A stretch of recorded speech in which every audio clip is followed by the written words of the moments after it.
नमस्कार बच्चों, आपकी हिंदी पाठ्य पुस्तक संकल्प की पहली कविता आत्मत्राण है। कविता पहले भी पढ़ा चुकी हूँ।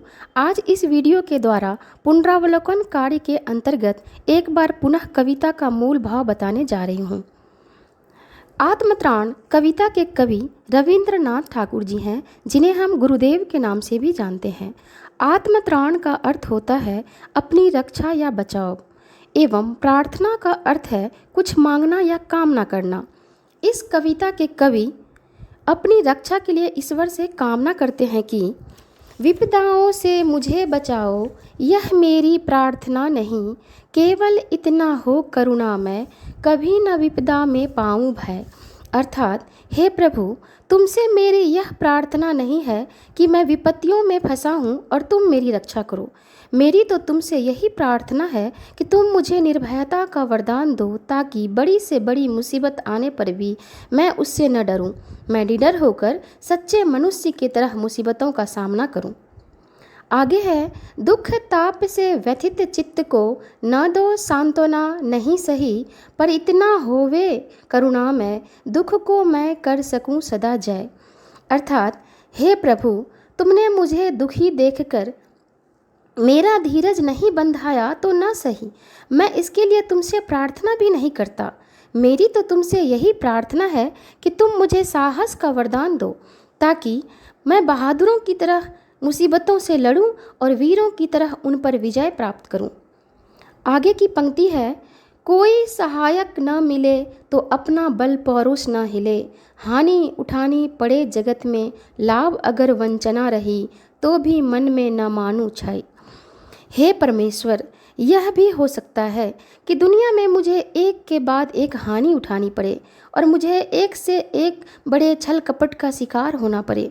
तुम्हारे राज्य में सब कुछ हो सकता है, चाहे होता रहे, कुछ भी हो, पर एक बात कभी ना हो कि मैं अपने मन में कभी हार ना मानूं। मैं अपने मन में कभी हार ना मानूं। आगे की पंक्ति है, मेरा त्राण करो अनुदिन तुम, यह मेरी प्रार्थना नहीं, बस इतना होवे करुणामय, तरने की हो सकती अनामय। हे ईश्वर, हे भगवान, चाहे मैं कितने ही बड़े दुश्मनों से घिर जाऊं, पर मैं तुम्हें अपनी रक्षा के लिए कभी नहीं पुकारूंगा। तुम मेरी प्रतिदिन रक्षा करो, मैं ऐसी कामना नहीं करता, बल्कि मेरी तो यही कामना है कि मेरी अपनी भुजाएं पर विजय प्राप्त कर सके।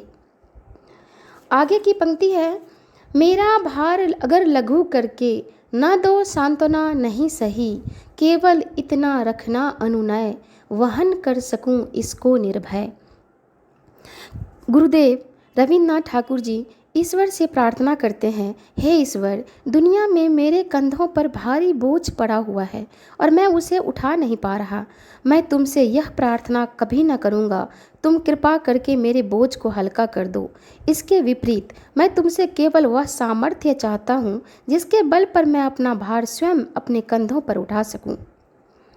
आगे की पंक्ति है, दुख रात्रि में करे वंचना, मेरी जिस दिन निखिल मही, उस दिन ऐसा हो करुणामय, तुम पर करूँ नहीं कुछ संशय।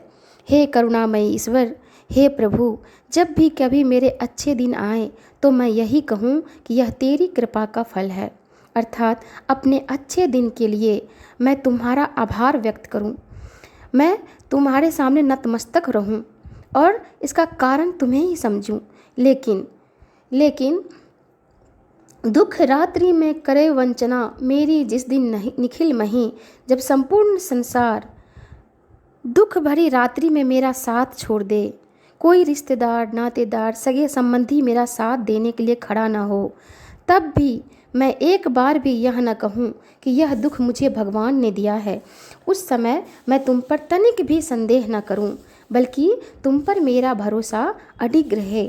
हे करुणामय ईश्वर, तुम मुझे यही वरदान दो, यही आशीर्वाद दो। मैं तुम्हारे मंदिर में तुमसे यही मांगने आया हूँ।